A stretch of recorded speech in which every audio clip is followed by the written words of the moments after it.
நாம் தொலைஞ்சிட்டோன்ற ஒரு வார்த்தைக்கு அர்த்தம் தெரிஞ்சிருச்சுனாவே நாம் அவர்கிட்ட கிடைச்சிட்டோன்னு அர்த்தம்.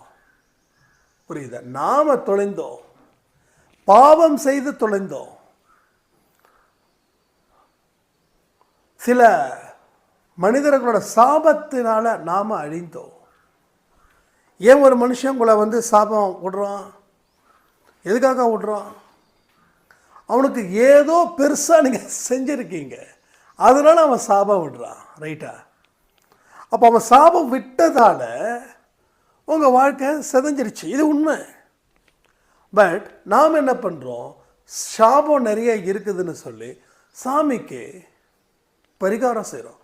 அப்போ நீங்கள் சாமிக்கு பரிகாரம் செய்யும்போது உங்களை சாபம் விட்டவங்களுக்கு என்ன லாபம் போய் சேர்ந்துருக்கு யோசிச்சு பாருங்க. அப்போ பரிகாரத்தை தாண்டின ஒரு சக்தி இருக்குது. என்ன தெரியுமா? கடவுளே. இது கடவுளே. இறைவனிடம் கையேந்துங்கள். அழகான பாட்டு. இறைவனிடம் கையேந்துங்கள், அவன் இல்லை என்று சொல்வது இல்லை.